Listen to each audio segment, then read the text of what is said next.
Thank you so much. Today, we're going to try to cover the past, the present, and the future. And in this 3-hour presentation that I have prepared, I'll try to glean it down just a little bit. First of all, I'd like to talk about the academic performance of our district.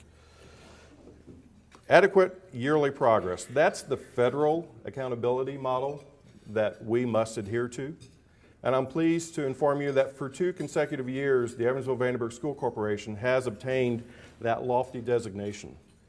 And when you think about what that is, that truly is a remarkable accomplishment. We have 33 cells. Now, a cell consists of 30 students or more in a particular demographic. It could be white, it could be African American, could be free and reduced lunch, could be Latino, could be English as a new language learner. Yeah, those kiddos have to take the test too after they've been in our country for a year, and they have to take it in English. So out of all 33 cells, EVSC achieved the benchmark in all 33 cells for the 2nd consecutive years. Had we not done that, if you just make 32 out of 33 cells, you don't achieve the designation of having achieved adequate yearly progress. So that is quite an accomplishment for a school corporation that is blessed to have diversity. Next, I-STEP. I think a few people here have heard of I-STEP before. We certainly have. And I'm pleased to say that for the 2nd consecutive year, we have improved in every single category of I-STEP, with the exception of one this year in 7th grade language arts, which dropped 1 percentage point, but we're working diligently on that. But for the 2nd consecutive year, increases in every single facet of I-STEP. We also, in our corporation, have undertaken performance management. Anyone aware of performance management in business or industry? Great. Performance management really is an opportunity for us to come together as a district and talk about those things that impact student outcomes. This year, we were very intentional in aligning the performance management sessions with a vertical or with a horizontal articulation, bringing together schools and a particular high school attendance district to talk about what is working well for students in their high school attendance district, but perhaps more importantly, what we need to do differently to improve student outcomes. This year, among many questions we asked them to be prepared to respond to, we had Common Core state standards. It has been in the news recently that Indiana is one of the vast majority of states in the United States that has adopted Common Core state standards. They are replacing the former Indiana academic standards, which the I-STEP test is predicated upon testing that base of knowledge. So we have moved to the national standard, Common Core state standards. Also, we want to know what schools are doing to improve the growth of students in all facets, in all students' lives, not just simply those that struggle, but if you see the parenthetically stated there, the HA, the high ability, we want to make certain that we are also moving forward the academic outcomes for our high ability students also. And then we ask our principals and schools to respond to that mid-level data that supports the interventions that they had selected to improve outcomes for students. So all that's kind of wordy, and to me a picture says 1,000 words, so I have a few pictures for you. This is what Delaware put together. It's just one of the many slides that they had so that they could talk to us about what they have done with their students.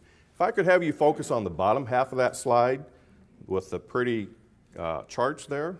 If you look to your right, where it says Predictive B, that is based on an assessment that was given to all 5th grade students in math.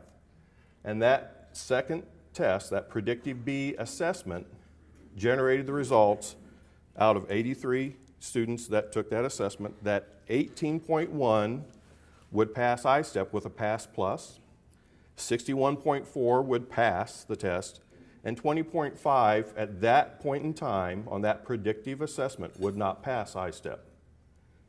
Based on several interventions and continued work, when they took that predictive test again, so if you look on the left-hand side of your screen, Predictive C, the right, the other way. If you look there, sorry, and I was a marching band director who said left, right, yeah. You will see but they were good bands. You will see where after work was done with the students that 43.5% would pass that test at a Pass Plus. 49.4% would pass in addition to the Pass Plus, and only 7.1% would not pass the test.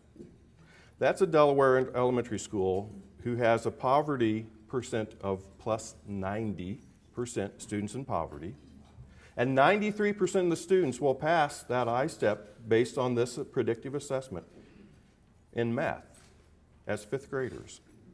I think it's also important to note that Delaware had the highest percent growth in I-STEP scores in the entire state. So Delaware is getting it done, and I think it has to do not only with performance management, but many of the things that they're deploying. It also has to do with an incredibly dedicated and outstanding staff. The next slide that was presented at a performance management session basically was Wrights High School, covering many of the metrics that are utilized to assess where they stand, where they rank according to the state averages. And I think you will see that Wrights also does a tremendous job. Want to move on, though, to some challenges. And they are simply that, challenges. Challenge of poverty. Approximately 58% of our students live in poverty. That by no means makes them a bad student. Doesn't make them a bad child, because I have yet to meet one child that volunteered to be born or raised into poverty. It just simply means that they don't have some of the advantages that other kiddos have in their life. It also means that typically they come to us behind, and it's our charge to make certain that we get them caught up so that they can have that opportunity for an outstanding life. So that's a challenge that I will show you how we are addressing. And then we have the challenge of mobility. About 30% of our students move from school to school within any given year, and that presents some challenges for us. So here are the responses to challenges. Curriculum mapping. While this may not be a real glamorous or exciting topic, I won't spend a great deal of time on it, but simply stated, curriculum mapping is truly just mapping out your route to cover all of the standards that are expected of you to cover during that academic school year. But it's not a random assignment of standards. It is digging into the standards to see which standard builds upon which standard. Then we gathered all of that data, all that great work that was done by our teachers, and then we have standardized a curriculum map for English and math to make certain that when a student moves from school A to school B, there's no gap in their education, because we didn't map out what was going to be taught when it was going to be taught. I think it's also important to note that we are in no way, shape, or form dictating how the teachers deliver that material, but we do know it's vitally important that students can be assured that all of our schools are approximately the same spot if they move from school to school. And then next, we have response to intervention. This really is a rollout of a 3 to 5 year initiative that will have tremendous benefit for our students. And these two initiatives were chosen after peer review analysis of school corporations that were just making breakthrough performances. Many of those school corporations and EVSC shared common initiatives. These two initiatives, in my opinion, were lacking in what we provided our students. So I wanted to make sure that our students could take full advantage of these two initiatives, curriculum mapping and response to intervention. Response to intervention basically looks at a diagnostic component and then an intervention component. So on the left side, you have the academic pursuits. On the right side, you have the behavior pursuits. Now on the left side, when you think about testing, which is really what the diagnostic component is, we're really good at testing kids. In fact, the state of Indiana leads the nation, perhaps, in testing kids. Where we certainly want to spend additional time, effort, and energy is in making certain that the interventions are the appropriate intervention aligned to deficiencies based on that diagnostic test. And then when you look at the right-hand side, the behavior issues, I think simply put, it is if a child struggles to read, what do we do with the child? We teach the child to read. However, if the child has behavior issues, we tend to do what? Send them to the office. Well, I think we need to make certain that we teach them how to behave. We need to have an environment that has extremely high expectations and is supportive in nature. I'm not talking about a lax atmosphere, but one of which high expectations are the norm, and we help our students succeed in that environment of high expectations. Perhaps another way to think of response intervention is that, that we may find ourselves in the medical field. If you think of going to the doctor when you're ill, that base level where you see that big 80% may be a very universal, just standard treatment. You may have your temperature taken and your blood pressure taken. And then based on the outcomes of those two diagnostic tests, a certain intervention or treatment may be prescribed for you. If that treatment isn't successful, then the doctor may kick it up, have some more tests, another treatment, and then if that is not successful, then that may ratchet you up to that top tier, that third level tier, where approximately 5% of our students will find themselves for more intentional and more focused interventions. Okay? I'm also happy to state, because of the wellness initiative in the Evansville-Vandenberg School Corporation, I just had my blood pressure taken before this very address, and Heather can attest to this, and the high end dropped about 8 points and the low end dropped about 4 points. So we're cutting that salt out and we're trying to lose weight.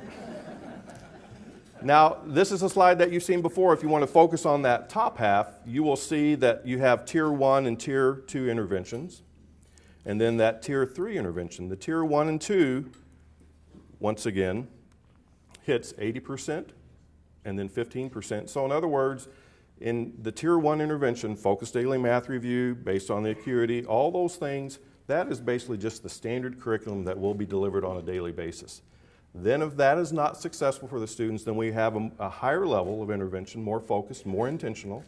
And then if that doesn't work, you will see where that math enrichment, Tier 3, an additional math course is provided to our students to make certain that they understand everything that is expected of a 5th grader in math.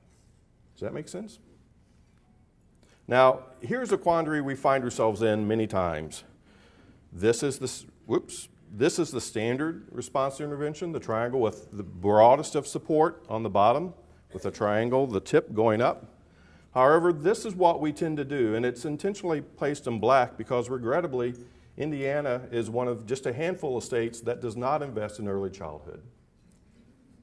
But we do a great job of investing in our prisons. And I'll talk a little bit more about early childhood because I know that that truly makes a difference. And we heard Rob Grunwald last week speak to early childhood. I hope response intervention makes sense. It will be a rollout of at least 3 to 5 years, but I know that it will make a dramatic difference. Alternative pathways, enhanced opportunities. We all know that students don't learn in a cookie-cutter mentality, that different students have different needs, and I am so pleased to be able to stand before you as the superintendent of public schools in Evansville to say we have options for every single child in our community. And I'll go through these rather quickly because they have been in the news quite a bit. The Randall T. Shepard Academy for Law and Social Justice at Harrison High School, the only program of its kind in the nation.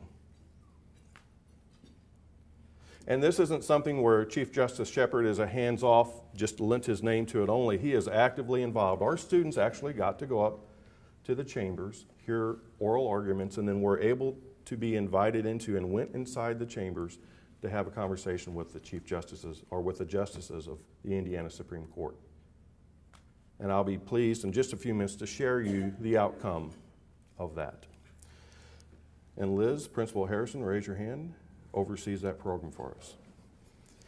Next, Darla, you can raise your hand because we have the Medical Professions Academy at Central High School. This basically is based on research. We have an outstanding partnership with Meade Johnson.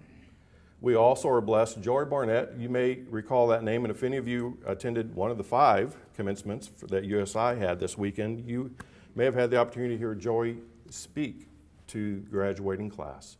He now is a professor down at Vanderbilt.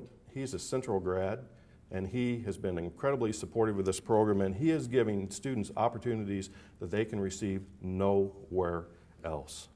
Next, we have the IB program at Bosse High School. We also have the New Tech Institute, one of very few in the entire state, which is based on project-based learning. We also have the Virtual Academy, which quite frankly is held up as a national model, because we do it the right way. Because if we're going to have a program, we need to make certain that it is actually providing a return on our investment. And this program is hugely important to every member of our community, because in the Virtual Academy just this summer, we had students that graduated on time with their graduating class, not just in the private schools, but also in the private and parochial schools, graduated on time because they were able to access our Virtual Academy, which is just an outstanding program. We also have early college high school, and at the end of their senior year, students that are enrolled in early college high school can graduate with the equivalent of an associate's degree in college, along with their high school diploma. Now, as a parent of an individual that is in college now, and one that's a junior in high school, I would have loved for my kids to have been enrolled in this, because I'm paying for 4 years of college, whereas I could have paid for only 2. An incredible program. And then last on this page, Southern Indiana Career and Technical Center. And I'm very pleased to report to you that the National Research Center for Career and Technical Education just last week ranked the Career and Tech Center as one of the top 5 centers in the entire nation.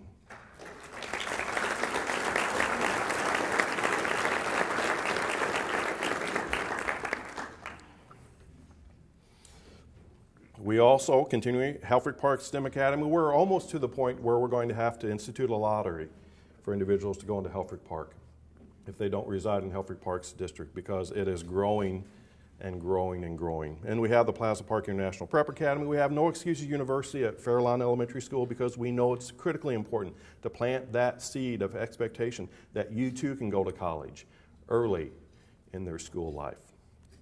And then finally, one of the things I wanted to lift up to you today in terms of innovative programs for 21st century learners is our early childhood program. We invest over $1 million a year because we know it's critically important that students, children have access to quality early childhood programs. We also know through Rob's conversation last week and others that the majority of brain development occurs from birth to age 5. We also learned last week that for every dollar invested before kindergarten, we reap $10 to $16 in return. To me, not only is it the morally correct thing to do, it's a financial imperative for our community to invest in early childhood, because it reaps benefits, it increases the tax base, it adds to quality of life, and that is what our school system should be doing.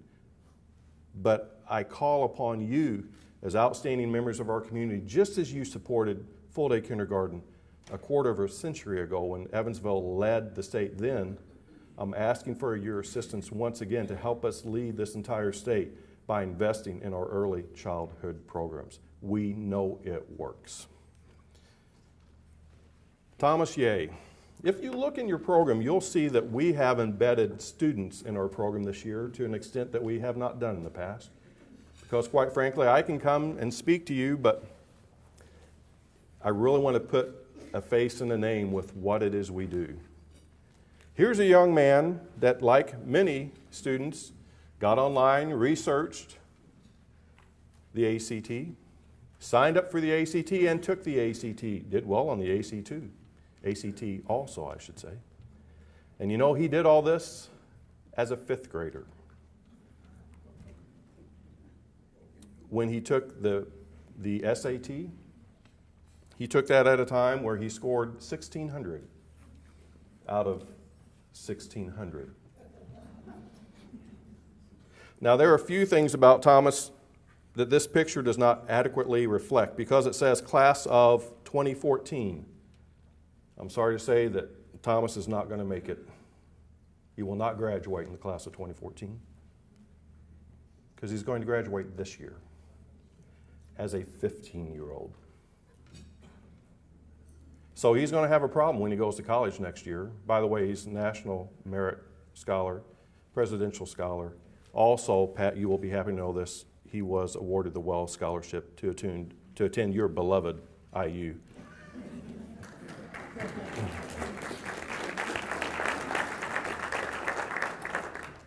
But you see, Thompson's going to have a problem in college. He won't be able to drive. He'll be 15 years old. But it's an example of what we can do with students. But I can talk about Thompson all day long. I just want you to hear in Thompson's own words when he spoke to the school board about 6 weeks ago the value of the education that he received in EVSC. The Board of School Trustees, Superintendent Smith, and your staff, I'm very honored to be here today, recognized by the board. So I thought I would take a few minutes to share some of my favorite experiences during my time in EVSC. I'm very appreciative of the opportunities that have been offered to me. First, the diverse and stimulating coursework and activities. I've always been able to find a variety of classes and extracurricular involvement that is both challenging and interesting to me, and I thank you for that. Now, people, unsurprisingly, often see me as a very math and science focused person, so they don't always expect to hear that some of my most memorable experiences occurred while I was in the Wright's music program.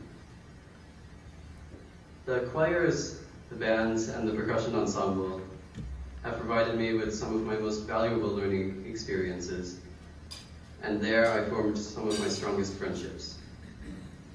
We have exceptional staff, and they have built an exceptional program that's changed me for the better. I feel that the music programs and staff at Wright's and throughout the EVSC are perhaps our most uniquely valuable resource, and it's of the utmost importance that we sustain and expand this resource so that future students can have this opportunity. My time in the EVSC has been very enjoyable, both in the music program and elsewhere. I have the greatest thanks to all those who make it possible at every level. Thank you. I think our future's in good shape. The schools that you see now coming on the screen are schools that I am just aware of that will have the benefit of having our students in them next year. You see, Princeton was the last school to come up on the screen. We have a young man that was enrolled in the Shepherd Academy that Randall Shepherd thought had a lot of promise. So Chief Justice Shepherd wrote a letter of recommendation to the officials at Princeton. And I'm pleased to say that because of the Randall Shepherd Academy, we now have a young man who's going to Princeton next year because of Judge Shepherd's active involvement, not only in that program, but in the lives of our students. So I thank Chief Justice Shepherd for that. Now, how do you have outstanding students? Well, I think you have outstanding employees. You have outstanding teachers. I'm pleased to say that all 4 outstanding educators of the year, the UE, the Courier, and Press recipients, are EVSC individuals. And we have one here today who just happened to be a student in my program at Ball C in the late 80s and 90s. Kevin Halsey, would you stand, please? High School Teacher of the Year.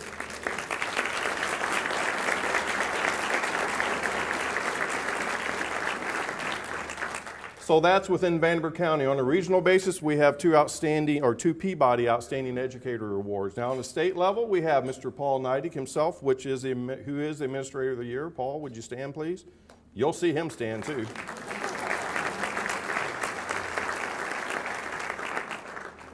So that has the local, the regional, the state. So the only thing left is the national. Campus Safety Director of the Year, it is Mr. Gerald Summers. Congratulations, Gerald.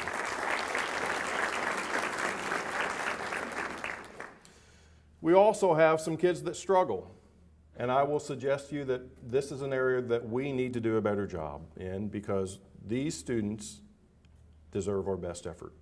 These students stay in our community. These students must be productive members of our community. So we have created pathways that will meet the needs of at-risk students. We had a capacity issue. We're going to utilize the old North High School next year to create additional opportunities for students, and we're very blessed to have collaborative efforts underway with many entities within our community to better serve the needs of our students. I am firmly convinced, however, that once we deploy RTI successfully and provide more supports at the bottom, that the needs for additional interventions at the top will become lessened over time. And it's just the right thing to do. So, we have a formula going here. We have innovative school models, we have technology, we have the addition of early childhood, we have family school community partnerships. I want to speak just a minute about families. We will roll out, and I hate to say we will roll out an initiative because that sounds like we're not doing great things now, but through Kathy's office, Family School and Community Partnership, Kathy Gray and Sally Becker is very attuned to this, marvelous member of our school board. We will continue to engage parents at a higher level. We have incredible family and parent engagement now, but we know that the best teachers and the first teachers are the parents of our students. So I'm excited about what is in our future as we engage parents and families to a higher degree. And then we also have professional development. Now you may recognize these as the 5 platforms of the strategic plan. Building on that solid and firm foundation, when you add professional learning communities, aligned after-school programs, alternative pathways, performance management, common school or common core state standards, curriculum mapping, and response intervention, that equation, my friends, brings you a system of excellence. Now, I've talked a little bit about the past, the present, the future. Now I want to switch gears on you just a little bit in the hour that I have remaining. At least if you're still listening. Talk about operational excellence. The EVSC is really the only school corporation now in our entire nation that has embraced operational excellence. And we have done that because we know that we can't deploy the solutions of the past and expect different outcomes for the future. We simply know that that cannot be done. And here's kind of the environment in which we've operated in. We now have an incredibly robust and competitive environment. So when you have that type of environment, outstanding entities invest in their employees. It's also the process, not the people. Deming, I think, is pretty famous for saying that 95% of issues are because of the process, but yet 95% of the time we deal with the people. Now, I don't want to suggest that people aren't important because I am a people person. It's people, not programs. But I also want to suggest that people can thrive in outstanding environments. And I think I'm also famous or perhaps infamous for saying, and some folks may get a smile out of this, is from time to time people come to me and say, if I just had another person or two, I could get everything done that was expected of me. And my response simply is this: is there any waste in your process? And we all know that nearly every process has waste. Because if there is a waste in the process, by adding another employee, we simply make that waste more expensive. And I refuse to do that. We fix the process. And then we allow outstanding people to thrive in that environment. It is part of a continuous improvement process. Also, I love this because of metrics. If it's not measured, you can't tell if you've improved. In fact, I would also suggest if you don't measure it, you cannot improve it. And then finally, it is an outstanding vehicle for communication. And here's the reality that we faced. We have a reduction of $20.7 million in approved budgets or previous levels of our budgets since 2010. $20.7 million. We've also had a loss in our net assessed valuation, so that means that we've lost about $5 million worth of revenue every year, in addition to the $20.7 million. And we also have funding following the student. While that makes sense from a very high-level view, I've used the example before. If we lost one student in each grade level at each school, so think about that. That would be 4 students at Central High School. Collectively, that would be 200 students throughout our corporation, which is about $1.5 million. But what can we reduce in terms of expenditures by having 4 fewer students at Central High School? We can't. That's the dynamic in which we find ourselves. New robust Indiana voucher system, and I love competition, don't have any problem with that, and increased accountability. In fact, I think the expectations for our schools have never been higher than they are right now. And that's fine, because I know if our community has low expectations, that may be where we would end up. But if we have high expectations, we'll match them.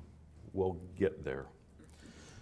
Tell you what, we have an obligation to protect our core. We have an obligation to protect our classrooms. Some of my colleagues in other school corporations have said, hey, if we've had a 5% cut, we're just going to cut 5% across the board. And that is just very troubling to me, because that simplistic approach cuts 5% of things that matter and 5% of things that don't matter. I'd rather cut nothing of those things that are our core and cut 100% of those things that we don't need to do. So that's why operational excellence, I think, is critically important for us to continue to thrive in this environment. The EVSC response, health insurance adjustments, divesting ourselves of facilities, realignment of functional areas. We also instituted just-in-time delivery. We've done a lot of things that I know many of you in businesses and industry have done also. But the culture, however, remained the same, and I'll show you a picture in just a second. So we really needed to have a systemic approach. Here's my picture. That, my friends, is the contents of one supply closet. Even though we instituted just-in-time delivery, even though we eliminated our warehouse, all we did was we really incentivized employees to create their own mini warehouses. So through operational excellence, we've instituted a Kanban system, which is part of Six Sigma and Lean, and we have been able to not order supplies in the central office, at least greatly reduce the supply ordering in the central office. And I anticipate that we won't have to order supplies for about a year. It's also amazing that we had a lot of videotapes unwrapped because we got a good deal on them. Is it a good deal if you don't need them? I suggest not. So it's not just about saying we're going to do something, it's about changing the climate and culture to make sure that we can get the work done that we know is important.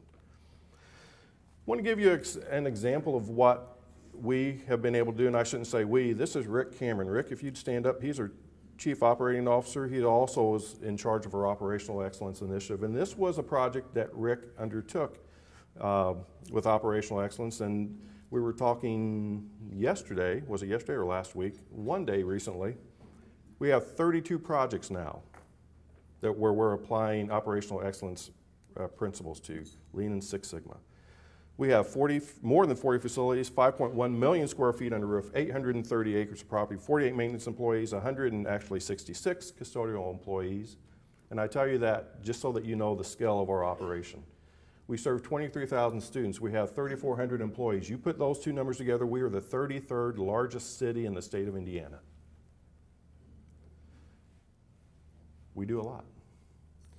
We also know that through operational excellence that this is a visual communication tool that just lays out the entire process. Now, there will not be a quiz on this after we meet, and you may not be able to see it, but what is important, I think, for you to know that there is a systemic approach to operational excellence. This really, it's called the current condition. This was what we used to do when somebody called in with a complaint or a problem with our HVAC system. And we responded promptly 14 days later. Through the work of Rick and his staff, this current state, what was the current state, now looks like this. And what took 13.85 days now takes 2 hours. We've been able to eliminate several steps. We've been able to save soft cost $35,100 a year just through leaning out this one process.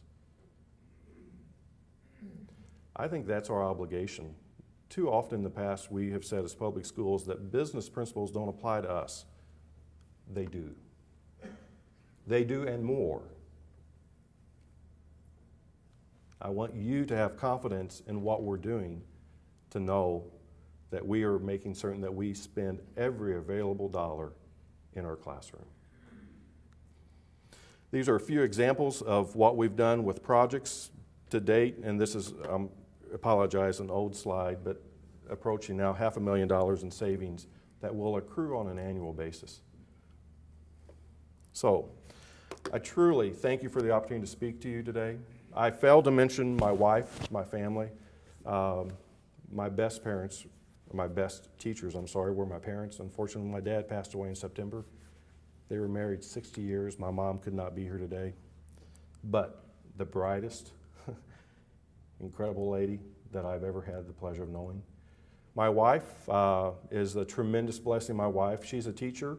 When we talked about this, she said, you know, David, my students are taking the end-of-course assessments that day. And she said, quite frankly, they need me more than you do. So she's back teaching, which is where she needs to be. She may know that there's no hope for me anyway. And then I have two sons, Zach, who is a sophomore taking a final up at Indiana State. So I thought about asking for a moment of silence, but we had one earlier. So he couldn't be here. And then Luke, my youngest son, volunteered to be here. He's a 16-year-old up at Wrights High School. I think the fact that he has a U.S. History Advanced Placement test during this time had nothing to do with it. But my family is a tremendous support to me. I've said oftentimes when the school board was kind enough to employ me as superintendent, the best part of the deal was getting my wife, because she is an incredible lady and a tremendous blessing in my life. So with that, I end many of my conversations with our school folks by saying this: thank you for what you do, but maybe more importantly, for how you do it. And my fellow Rotarians, I thank you for what you do. I tell you what, there is nothing that we can't accomplish together. Thank you so much.